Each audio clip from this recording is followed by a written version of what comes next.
The mansion always seemed out of place in that location. Perched atop a hill covered in ancient oak trees, the dark stone building dominated the skyline of the small town of Ravenwood in the interior of the United States.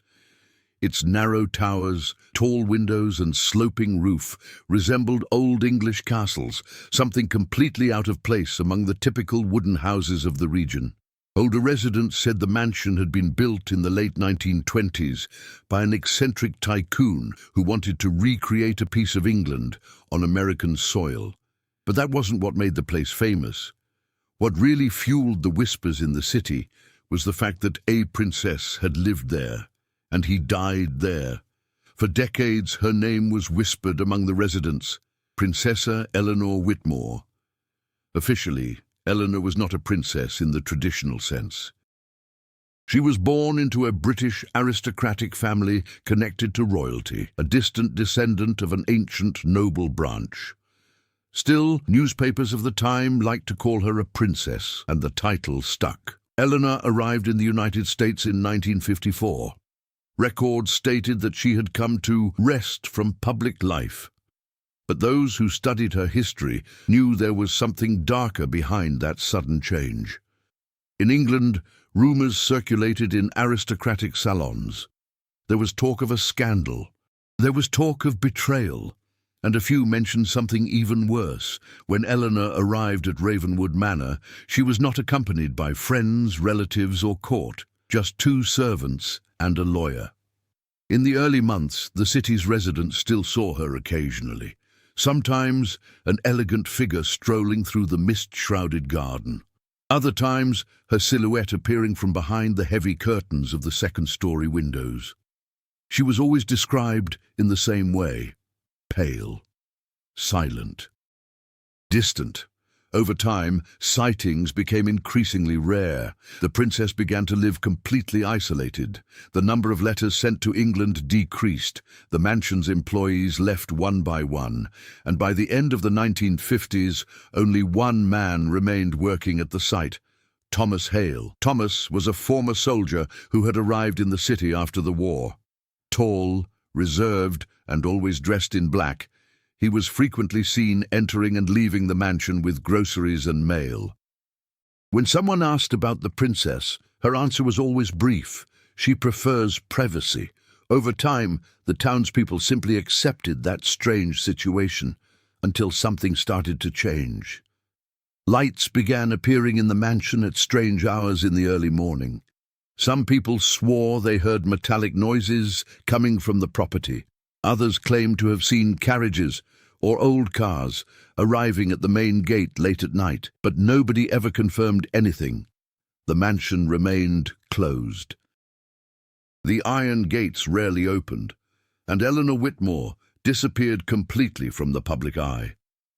For almost 20 years, the princess lived in that place with virtually no contact with the outside world. Then, on a cold October morning in 1976, the news reached the city.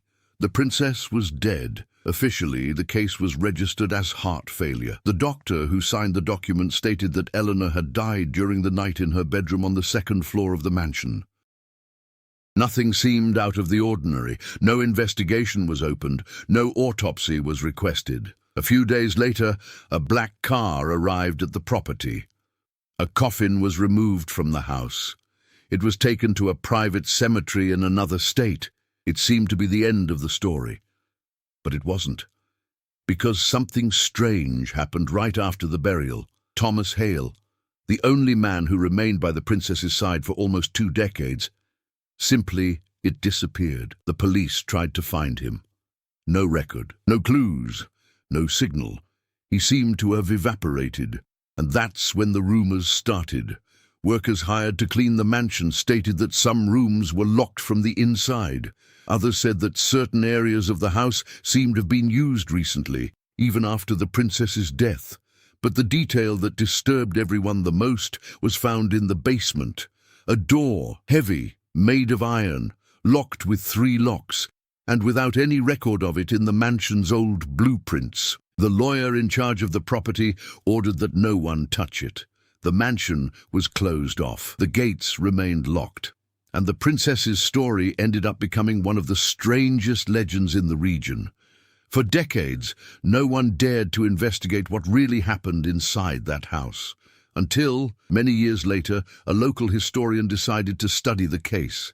His name was Daniel Mercer, and it was he who discovered something that would completely change the story of Princess Eleanor Whitmore. Something that never appeared in the newspapers, something that should never have been found, because hidden among old documents and forgotten records, there was a detail impossible to ignore. Princess Eleanor should not have died alone in that mansion.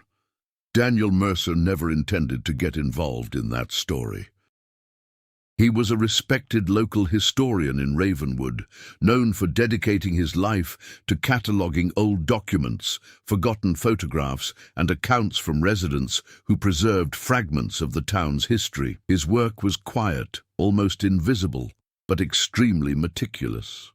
For years, Daniel focused his studies on municipal archives, trying to reconstruct Ravenwood's past, from the town's founding to the families that had shaped its identity.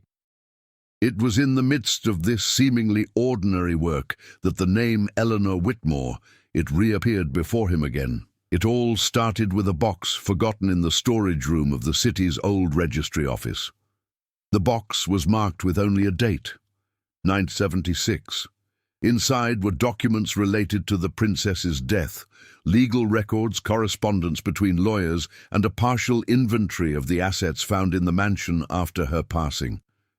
At first glance, nothing seemed particularly strange. But Daniel was the type of man who paid attention to small details, and it was precisely one detail that caught his attention. The mansion's inventory listed furniture, works of art, jewelry, and rare books from England. There were also the princess's personal documents, antique clothing, and some extremely valuable decorative objects. But something was missing. There was no mention of the basement rooms. For most people, that might go unnoticed. For Daniel, that was an inconsistency.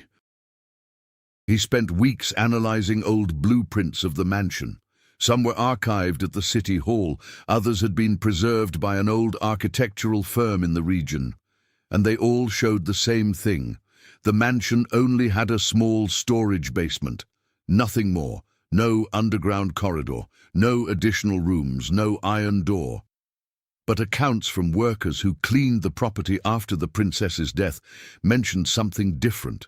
They had described a much larger underground area, with corridors and locked doors. Intrigued, Daniel began searching for long-time residents who still remembered the time when Eleanor Whitmore lived in the mansion. Most of them were already very old. Some didn't even want to talk about it. But one woman agreed to talk. His name was Margaret Doyle.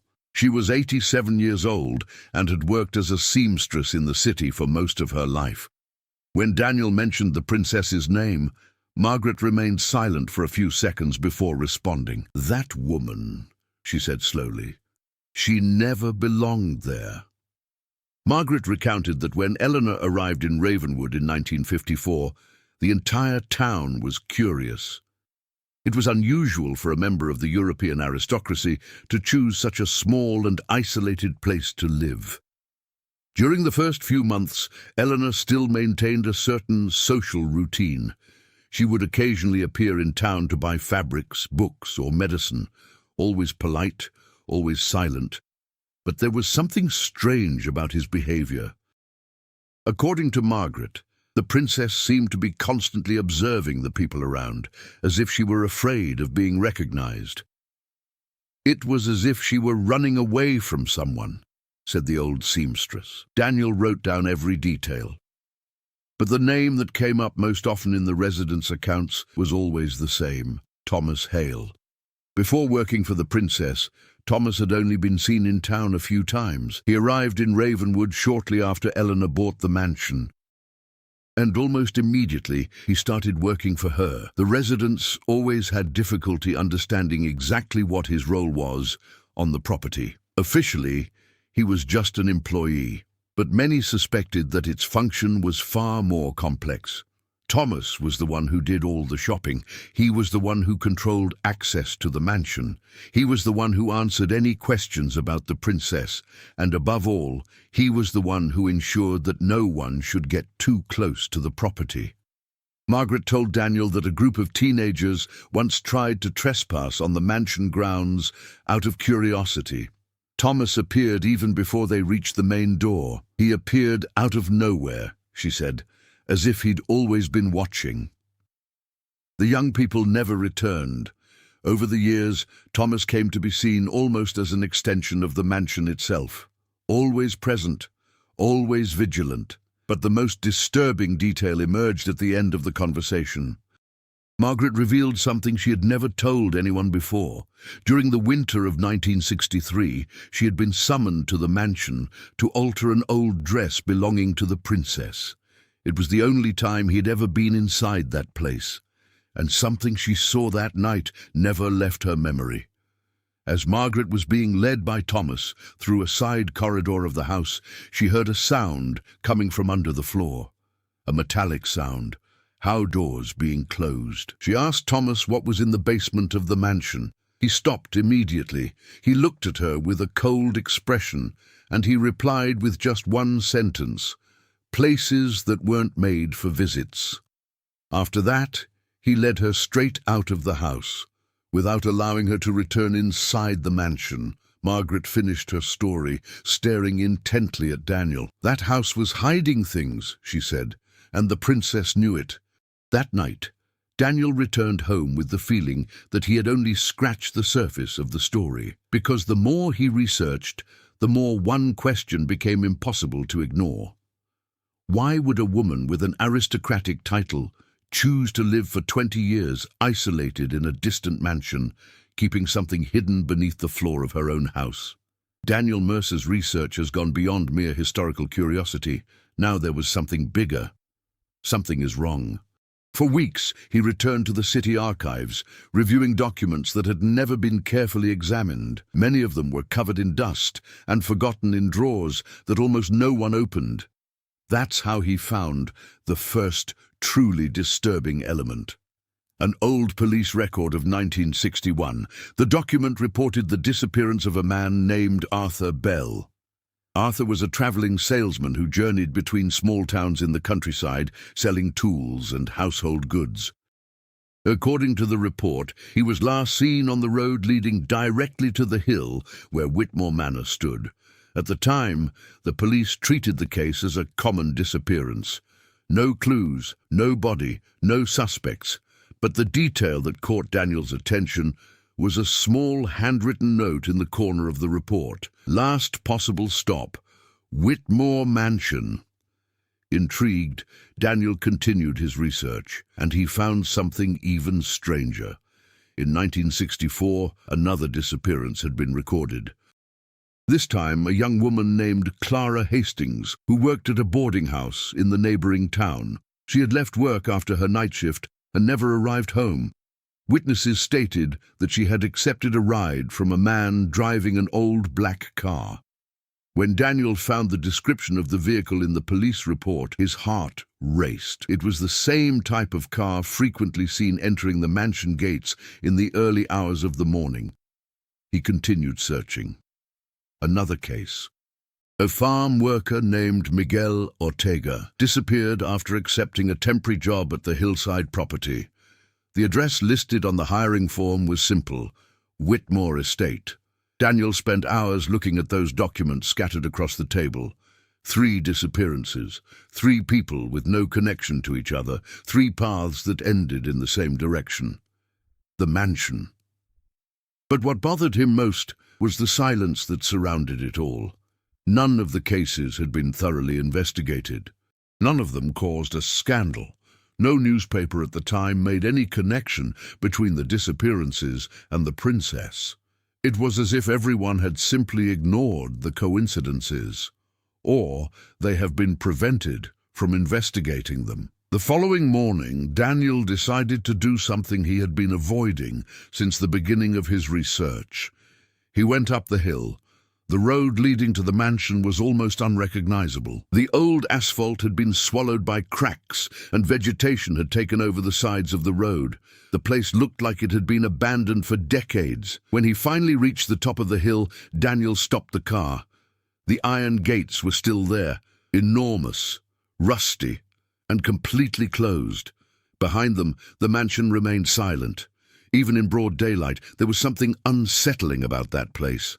The windows were dark, some are broken. Others were still covered by curtains that hadn't moved in decades.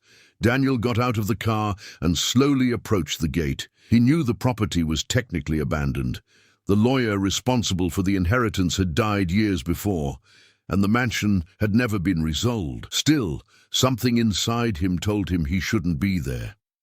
While observing the house, Daniel noticed something strange. The surrounding grounds looked much more well-kept than they should have been. The grass wasn't completely wild. Some trees had been cut down recently, and there were marks on the ground. Tire tracks. Daniel frowned. That didn't make sense. Officially, no one had frequented that place for over 40 years. He walked along the gate until he found a part where the iron had given way over time. There was an opening, small, but enough to pass. For a few seconds, Daniel hesitated. Then he crossed. The silence inside the property was even heavier. The mansion seemed to be watching him. Each step on the gravel echoed across the empty lot. When he finally reached the main door, Daniel noticed another strange detail. The lock was new, much newer than the rest of the house. Someone had changed that lock recently. His heart began to beat faster. This meant only two things: or someone was still looking after the property, or someone was still using that place. Before he could decide what to do, Daniel heard a sound, a distant noise, metallic. He froze. The sound was coming from inside the house, a profound echo. It was as if a heavy door had been slammed shut somewhere beneath the ground. Daniel remained motionless for several seconds. The mansion returned to absolute silence. The historian knew he should leave, but something inside him, the same curiosity that had brought him there, spoke louder. With trembling hands, he tested the doorknob of the main door. To their surprise, she opened up, slowly. The interior of the mansion was shrouded in darkness and smelled of old wood, but there was something even more disturbing. The entrance floor was clean, dust-free, as if someone had just passed by there recently. Daniel took a step inside, then another one. The silence was so profound that he could hear his own heart beating, and then he saw. At the end of the main corridor, a door ajar, going down to the basement. The same metallic sound he had heard outside came from there. A slow sound. Heavy, like chains being dragged along. Daniel realized at that moment that the story of Princess Eleanor Whitmore was not just an ancient mystery. Something about that mansion. He was still alive. Daniel Mercer stood still for several seconds in the hallway of the mansion. The air inside the house was heavy, laden with the smell of old wood, dampness, and something metallic that was hard to identify. The dim light, filtering through the dusty windows, cast long shadows that spread across the dark, paneled walls. The door leading to the basement remained ajar. The metallic sound had ceased. Now, there was only silence. Daniel knew he was crossing a line. That investigation had begun as a historical study, something distant and academic. But at that moment, he was no longer just researching the past. He was inside it. As he walked slowly down the hallway, something caught his attention. Portraits. Several portraits were hanging on the walls. Most depicted English landscapes, old castles, and members of the aristocracy who were likely part of Princess Eleanor's lineage. Some paintings were covered in a thin layer of dust, but others appeared strangely clean. Daniel approached one of them. It was a portrait of Eleanor Whitmore herself. The painting appeared to have been made in England, perhaps in the early 1950s. The princess was depicted seated in an ornate chair, wearing a dark blue dress, and with an expression difficult to interpret. There was elegance in his gaze, but also something more, something that resembled fear. Daniel noticed another disturbing detail. The painting had been recently restored. The frame showed clear signs of modern repair. That reinforced an idea that was becoming impossible to ignore. Someone still frequented that mansion. He continued exploring the interior of the house. The main room was practically untouched. Antique sofas covered with sheets, a huge fireplace, and a library with hundreds of books from Europe. Some titles caught his attention: history books, genealogy, ancient treatises on aristocratic lineages. But there were also other, far more unusual volumes. Books about false identities, historical documents about disappearances in Europe during the 1940s and 1950s, and an amazing collection of carefully cut-up newspaper clippings. Daniel began to examine them. Many were old British items. They were talking about scandals involving noble families, arranged marriages, disputed inheritances. But one article in particular caught his attention. The headline read, "Young aristocrat disappears after scandal at court." The article mentioned a name that Daniel recognized immediately: Eleanor Whitmore. According to the text, Eleanor had been involved in a mysterious scandal that was never fully clarified. Some newspapers at the time suggested that she had discovered something compromising within her own family, something that could destroy powerful reputations. Days after that article was published, Eleanor disappeared from England. Officially, she had traveled to the United States for health reasons, but the newspapers hinted at something else: silent exile. Daniel closed the newspaper slowly. If that were true, then the mansion in Ravenwood had been more than just a refuge. Perhaps it had been a hiding place. As he pondered this, a noise coming from upstairs made his whole body tense.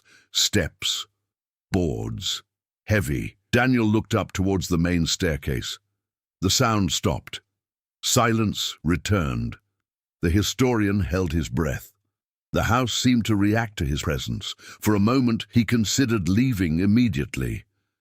But another discovery completely changed his mind. On an old table near the library was an object that seemed out of place in that old setting: a modern portable recorder. Daniel approached. The device was switched on. A small red light was blinking slowly. He pressed the play button. For a few seconds, there was only static. Then a male voice began to speak. The recording seemed recent. "Record number 7, the voice said. "The underground structure remains intact. The entrances remain sealed. No evidence of collapse after all these years." Daniel felt a shiver run down his spine. The voice continued. "If the princess's accounts are correct, then what was kept here may still be preserved." The recording paused. Then the same voice said something that made Daniel's heart race. The Whitmore family's biggest mistake was believing the secret would die with them. The recorder turned off. Daniel stared at the device, unable to move. Now there was a new question. Who had made that recording? And why was anyone investigating the same thing as him? At that moment, the metallic sound returned. But this time, it was much closer. It came directly from the stairs that led to the basement, as if something down there had just moved, and Daniel realized that perhaps he wasn't alone in that mansion. The metallic sound echoed again. This time, there was no doubt. He came from the basement. Daniel Mercer stood motionless in the middle of the room for a few seconds, trying to decide whether he should leave the mansion immediately or find out what was happening. His instincts told him to leave.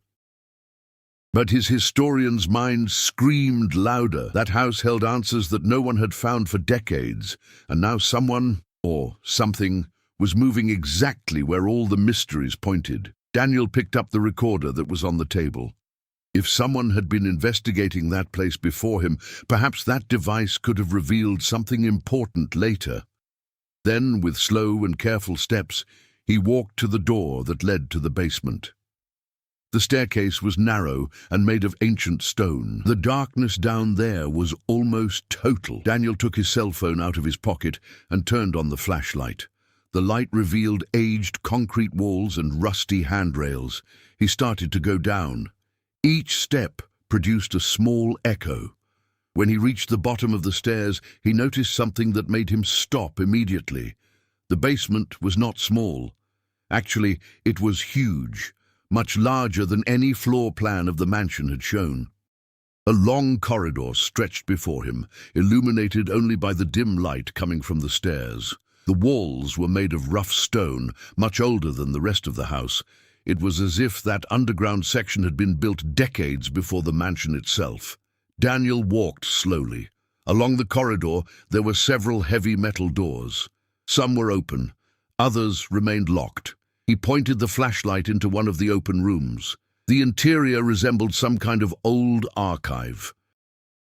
There were boxes stacked up to the ceiling, many of them marked with dates. Daniel opened one of the boxes. Inside there were documents, passports, photographs, birth certificates, all belonging to different people, men, women, some are very young, and they all had something in common. The names were crossed out, replaced by others. Daniel felt his stomach churn. That wasn't just a file, it was a identity file. He continued walking down the hallway. Further on, he found another open room. Inside, there was something even more disturbing, a series of metal cabinets. When she opened the first one, she found old clothes neatly folded, but these were no ordinary clothes. They were uniforms, European military uniforms from the 1940s. Daniel slowly backed away. His mind was beginning to connect the pieces of a much larger puzzle. Princess Eleanor Whitmore had fled Europe following a scandal. She had isolated herself in an American mansion for 20 years. And beneath that mansion lay a secret archive filled with false identities and altered documents. That could only mean one thing. The mansion was more than just a residence. It was a hiding place, a place used to erase identities and create new lives. But for whom? And why? While Daniel was trying to understand all of this, a noise echoed again. This time, right behind him, he turned around quickly. The flashlight illuminated the end of the corridor. And then he saw a figure, a man, high, standing at the entrance to the corridor, dressed in a dark coat, the face partially hidden by the shadow. For a few seconds, neither of them moved. Then the man spoke. His voice was calm, grave. "I was wondering how long it would take for someone to finally come back here." Daniel felt his heart race. "Who are you?" he asked. The man took a few steps forward, stepping partially into the light. He appeared to be about 60 years old. Grey hair, keep your eyes open. But there was something even more disturbing, something familiar. He looked directly at Daniel and said, Princess Eleanor was not hiding from the world. He paused. She was keeping something. Daniel swallowed hard. "What are you keeping?" The man slowly pointed to the end of the corridor. There was a door that was very different from the others. Much bigger, much heavier. A thick steel door with 3 old locks. The same door mentioned in the workers' accounts in 1976. The man then said something that completely changed the course of the story. "What's behind that door," he said slowly, "is the real reason why people have disappeared in this city." Daniel felt the air grow heavy. "Who are you?" he asked again. The man stared at the door for a moment. Then he turned his eyes to Daniel and he replied, "My name is Richard Hale." He paused briefly before continuing. "And my father, he was the man who locked that thing up. Thomas Hale. The last man who lived with the princess, the man who disappeared after her death." Richard took a deep breath, and he said the phrase that made Daniel's blood run cold. "And if we open that door, you'll understand why the princess spent 20 years trying to stop anyone from getting here." The silence in the underground corridor became almost unbearable. Daniel Mercer kept staring at Richard Hale, trying to understand if this man was an ally or a threat. His presence completely changed the course of the investigation. Until that moment, Daniel believed he was alone in this discovery. But Richard seemed to know that place much better than he did. "Your father," Daniel finally said. Thomas Hale. Richard nodded slowly. Yes. For a few seconds he stared at the large steel door at the end of the corridor, as if reliving old memories. My father never talked much about that place, Richard continued. But before he disappeared, he left some instructions and some recordings. Daniel immediately thought of the recorder he had found in the mansion's living room. The recordings I found up there, were they made by you? Richard confirmed with a slight nod. For the past 5 years, I've been coming back here, trying to understand what really happened. Daniel frowned. So you already knew about all of this? Richard took a deep breath. I knew there was something hidden, but not exactly what. He pointed to the open rooms along the corridor, the files, the false identities, the documents. I discovered all of that little by little. Daniel ran a hand through his hair, trying to organize his thoughts. This means the princess was helping people disappear. Not exactly, Richard replied. The response came too quickly. Daniel realized there was more to the story than meets the eye. Richard walked slowly down the hallway, passing through the metal doors, like someone who already knew every detail of that place. My father used to say that Eleanor Whitmore carried a secret too dangerous to be revealed. He stopped in front of one of the boxes of documents. After the Second World War, many people disappeared in Europe. He opened the box and took out one of the old passports. War criminals, scientists, officers, people who were very interested in erasing their own past. Daniel felt a chill run down his spine. Are you saying that? Yes, Richard interrupted. Some of them were helped to disappear. He looked directly at Daniel. And some ended up here. Daniel took a step back. It was much bigger than he had imagined. But why would the princess do that? He asked. Richard remained silent for a few seconds before replying. Because she discovered something she shouldn't have. He pointed again to the large steel door at the end of the corridor. That over there, it's not just a locked room. Daniel noticed that Richard seemed hesitant to continue. What's inside? He insisted. Richard ran a hand over his face, visibly tense. My father told me that door was sealed in the winter of 1958. Why? Richard looked at the floor for a moment. Because something went wrong. The historian felt the weight of those words. Wrong how? Richard responded with another question. Did you notice the disappearances? Daniel nodded. Arthur Bell, Clara Hastings, Miguel Ortega. Richard continued. My father used to say that the princess was trying to keep certain people hidden, but she was also trying to keep other things locked. Daniel gazed slowly at the enormous steel door. The 3 rusty locks seemed even heavier at that moment. Are you saying there's someone inside? Richard took a few seconds to reply. When he finally spoke, his voice was lower. I don't know. He took a deep breath. But my father believed the door should never be opened. Silence returned to the hallway. Then Daniel realized something that completely changed the situation. If you believe that, he said, why have you come back here so many times? Richard slowly raised his eyes, and he replied with a phrase that sent a new chill down Daniel's spine. Because 3 months ago, someone tried to break down that door. Daniel felt his heart race. Who? Richard shook his head. I don't know. He pointed to the locks. Daniel moved the flashlight closer. Now it was possible to see clearly. The locks were scratched, as if someone had tried to force them. Recently, very recently. Richard took a step back. The problem now, he said, is that whatever the princess has kept locked up in there, he looked directly at Daniel. Someone is trying to set you free. And at that moment, a new sound echoed down the hallway. A metallic snap coming directly from the large steel gate. As if one of the locks had just moved, the metallic clang echoed through the underground corridor. Daniel and Richard stood motionless. Daniel's cell phone flashlight shone directly on the large steel door at the end of the hallway. For a moment, neither of them said anything. The silence seemed to tighten around them. Then came another sound, a slow scratch, like metal being forced against metal. Daniel felt a chill run down his spine. "Did you hear that?" he murmured. Richard nodded slowly. "Yes." He walked closer to the door, carefully examining the locks. One of them was clearly misaligned. Daniel tried to control his own nervousness. "You said someone tried to open that door 3 months ago." "Yes." "And since then?" Richard answered without taking his eyes off the keyhole. "I never heard anything coming from inside." Daniel noticed something disturbing. "So that means—" He didn't finish the sentence, but Richard finished. "Means that someone is messing with it right now." The historian felt his heart race.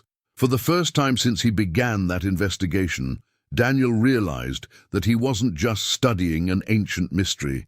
He was within a real danger. Throughout his life, Daniel had been an observer, a man accustomed to analyzing past events with emotional detachment.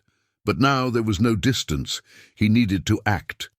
"We need to get out of here," said Daniel. Richard remained silent for a few seconds. Then he shook his head. "No." Daniel stared at him, incredulous. "No?" Richard finally turned to him. There was something different in his gaze now. Determination. "My father dedicated his entire life to keeping that door closed," he said, "and he disappeared trying to protect that secret." He pointed to the hallway. "If someone is trying to open that, we need to know who it is." Daniel took a deep breath. He didn't like the idea, but Richard was right.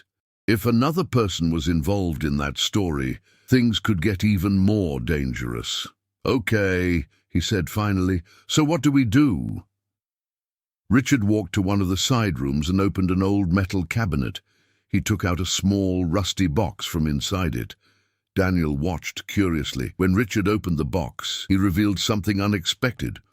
Old tools and a small industrial lantern. "My father left some things here," Richard explained. He turned on the most powerful flashlight, illuminating the hallway better. The light revealed something that Daniel hadn't noticed before. Footprints on the concrete floor.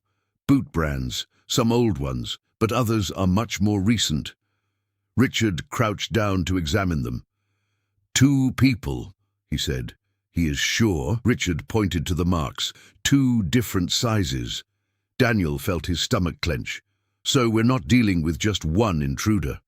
Richard stood up slowly. "No." He looked at the steel door again, and if they were trying to open that door, they're probably still around. Daniel looked around the dark hallway. For the first time, he realized how many places there were where someone could hide. Rooms, files, side corridors. That underground structure seemed much larger than what they had explored. "You know this place better than I do," Daniel said. "Is there another way out?" Richard thought for a moment. "There is an old maintenance tunnel." "Where?"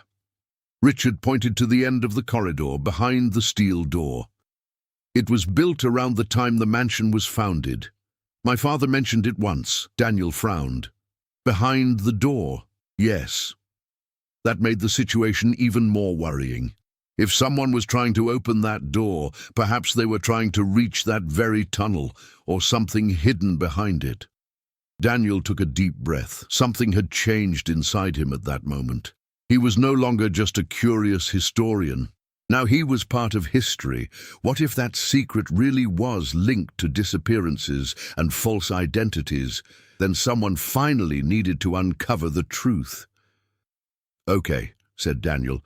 "Then let's find out what's going on here." Richard nodded.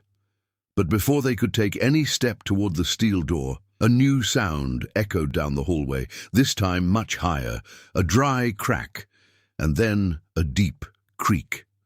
The 2 lanterns illuminated the door at the same time. One of the 3 locks had completely ceded. The piece fell onto the concrete floor with a heavy thud. Daniel felt his heart race, because now there was only 2 locks separating the hallway from whatever had been locked in there for almost 20 years. and someone or something was clearly still trying to open it. The fallen lock still vibrated slightly on the concrete floor. The metallic sound echoed through the underground corridor like a silent warning. Daniel and Richard stared at the large steel door, now with only 2 remaining locks. The structure seemed even more menacing at that moment, as if it were pressing down on the air around them. Daniel was the first to break the silence. This didn't happen by itself. Richard nodded. No. He walked slowly to the door, carefully examining the broken lock. The flashlight revealed deep scratches around the mechanism. Heavy tool, Richard murmured. Daniel felt his stomach clench. So whoever is trying to open this is down here. Richard looked up and scanned the dark hallway. That underground structure seemed even more extensive now that they knew there were other people there. Old rooms, files, side corridors that disappeared into the darkness. Anyone could have been watching. We need to move carefully, Richard said. Daniel agreed, but before they made any move, he had an idea. Wait.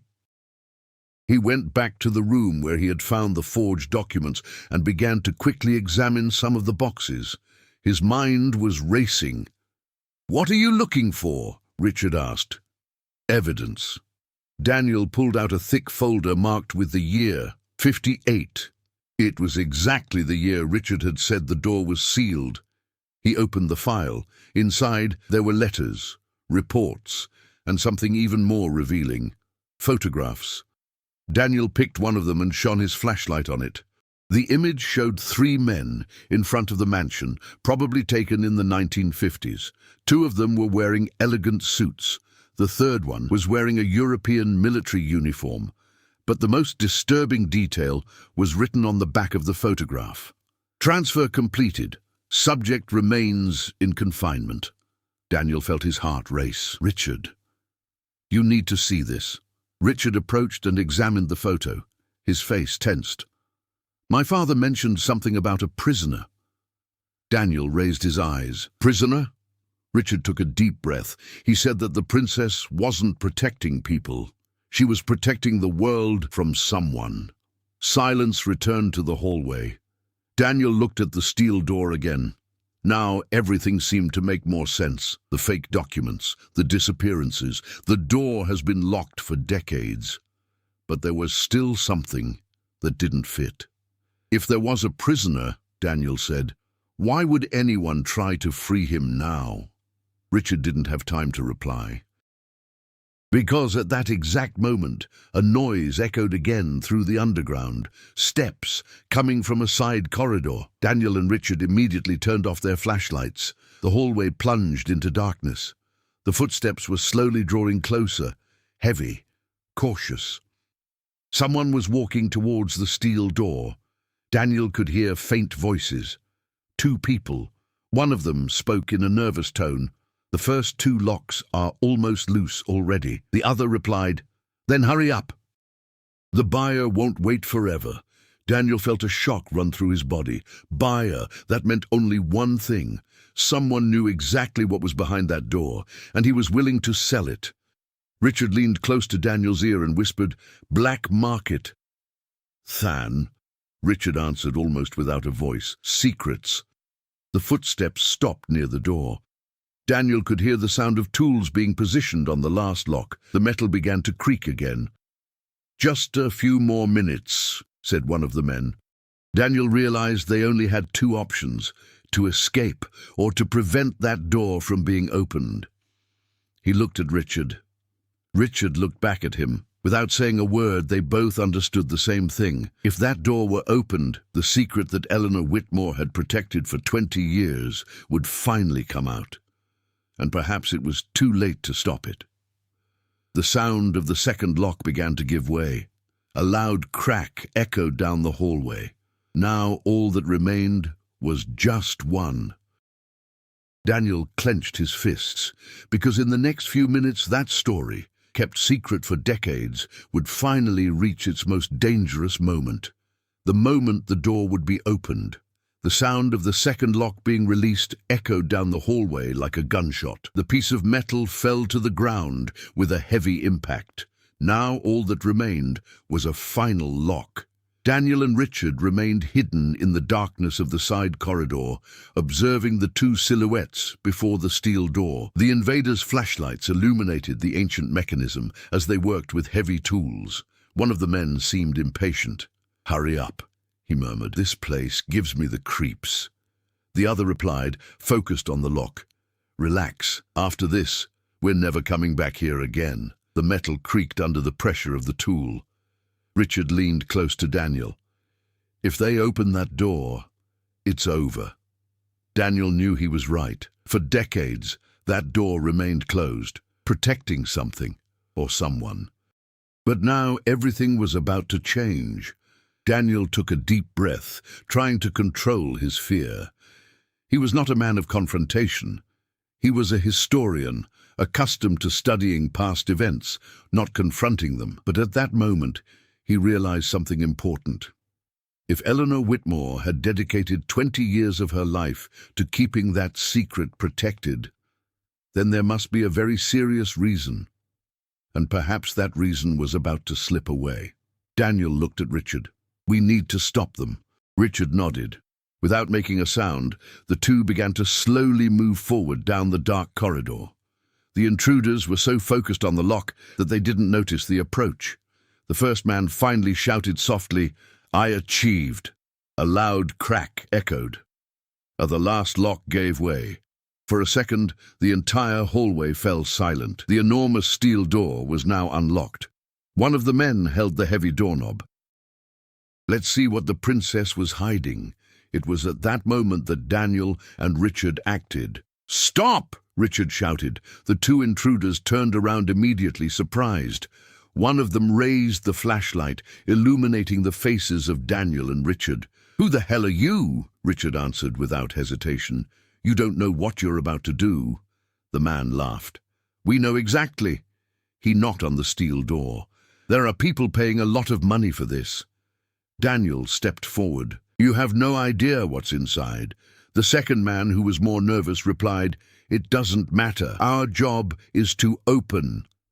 And then he pulled the door. The sound was deafening. The steel door slid slowly across the floor, releasing a deep echo through the underground. A cold breeze escaped from inside the room, an old smell, heavy, like something that remained closed for decades. Daniel raised the lantern. The light revealed an underground room much smaller than the corridor. In the center of the room, there was something unexpected. A metal chair, chains attached to their arms. It's a human skeleton, seated, property, wearing what remained of an old European military uniform. Silence fell over the place. The two invaders froze in place. "What?" one of them murmured. Daniel took a few slow steps into the room. On the wall behind the chair there was an old metal plate. He shone the flashlight on the object. The letters were partially worn away by time, but they could still be read. Prisoner, Karl Reinhardt, intelligence officer, 1944, permanent confinement. Daniel felt a shock run through his body. Karl Reinhardt. The name was not unknown. He had been mentioned in historical records about the Second World War. An officer responsible for extremely violent covert operations in Europe. A man who mysteriously disappeared at the end of the war. Never captured. Never judged, never found, until now.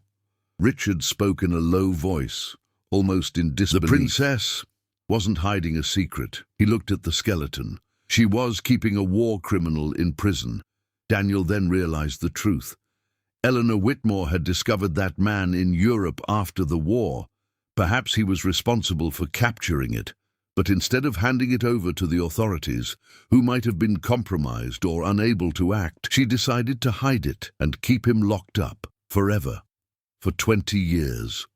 The disappearances in the city were likely linked to the prisoner's desperate attempts to escape, or to people who have discovered too much. But now it was all over. The man in that chair had been dead for decades. One of the invaders let out a nervous laugh. "All this for a corpse?" But Daniel realized something important. On the floor of the room, there was a small metal box. He bent down and opened it. Inside there were documents, cards, and one last note written by Princess Eleanor herself. Daniel read aloud, "If anyone finds this place, know that I kept this man alive as long as I could, not out of revenge, but because some truths cannot be forgotten by the world." Silence returned to the underground. Richard closed his eyes for a moment. "My father helped her keep an eye on that man until the end." Daniel nodded slowly, and then he kept the door closed so that no one would ever turn that story into profit. The invaders were left speechless. The mystery they hoped to sell for money was now turning out to be something very different: a secret prison, a buried story, and the last vestige of a crime that almost disappeared from history. In the end, Princess Eleanor Whitmore had not lived her final days in silence out of fear. She lived in silence because she carried a secret that could destroy powerful reputations, and she chose to protect him, even if no one ever knew. The silence in the underground room seemed heavier than anywhere else in the mansion. Daniel's flashlight illuminated the skeleton seated in the metal chair, still bound by the rusty chains that had withstood the test of time. That motionless figure was the end of a mystery that had spanned decades, but it was also the beginning of a truth that has almost disappeared from history. The two men who tried to open the door stood there, visibly frustrated. One of them kicked the ground. All this for a skeleton, but Daniel knew it wasn't just that. He picked up the small metal box he had found on the floor and held out the letters written by Princess Eleanor Whitmore. "This is worth much more than money," he said. Richard agreed. These letters explain everything. He looked at the skeleton again. Karl Reinhardt, a name that had disappeared from official records after the end of World War II. For decades, historians and researchers tried to discover the fate of that man. Some believed he had been secretly executed. Others thought he had fled to South America, like so many other war criminals. But the truth had remained hidden beneath an isolated mansion in the United States. Princess Eleanor Whitmore had met Reinhardt in Europe shortly after the end of the war. The letters revealed that he was involved in extremely violent clandestine operations, missions that even governments didn't want to admit existed. If Reinhardt were officially captured, many of these secret operations could come to light, and that would destroy very powerful political and military reputations. Then Eleanor did something unexpected. She took him away from Europe, to a place where no one would look. Ravenwood, the mansion. There, with the help of Thomas Hale, she kept the man prisoner for years. The letters revealed that he had been interrogated several times. Eleanor recorded everything: confessions, details of crimes, names of people involved, evidence. She planned to reveal everything to the world someday, but over time, he realized that perhaps no one was willing to hear that truth. Some secrets were too dangerous. So she made another decision: keep that evidence, and to ensure that Reinhardt never escaped again. Daniel looked at the metal chair again.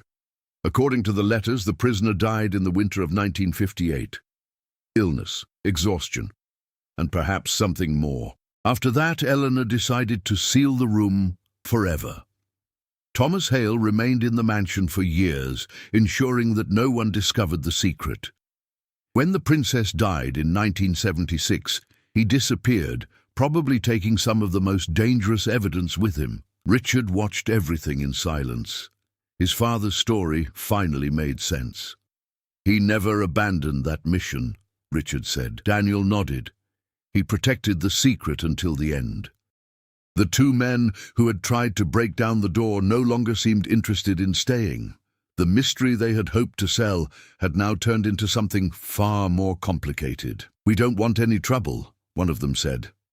"Then go away," Richard replied. They didn't need to hear it twice. A few minutes later, the hallway was silent again. Daniel held the box containing the documents. "What are we going to do now?" Richard thought for a few seconds. "The truth needs to be recorded."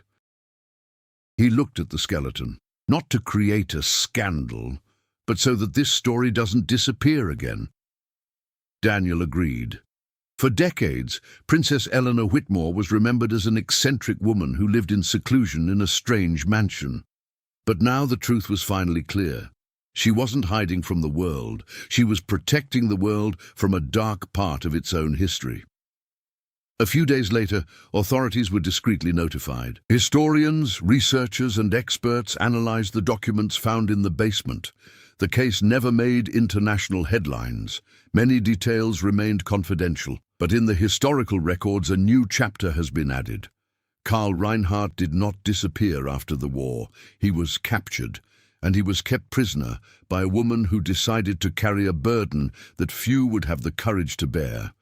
Ravenwood Manor has finally been officially closed, but his story would never be forgotten. Because now someone finally knew the truth about the princess who spent her last days in silence.